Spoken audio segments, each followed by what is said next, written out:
Берд Евлоев родился в селении Цори Ингушского округа Терской области. В 1908 году переезжает жить в Петербург, где начинает выступать в цирке и заниматься вольной борьбой. Впоследствии публика будет осыпать его такими прозвищами, как Лев Кавказа и Орел Кавказа.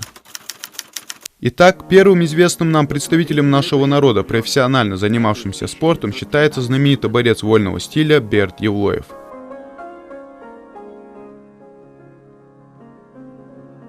Здесь, в столице империи, Берд знакомится с такими известными силачами, как Поддубный, Лебедев, Сулейманов, Кощеев и Медведев. Берд выступал в цирке и участвовал в многочисленных соревнованиях и во многих российских и европейских чемпионатах.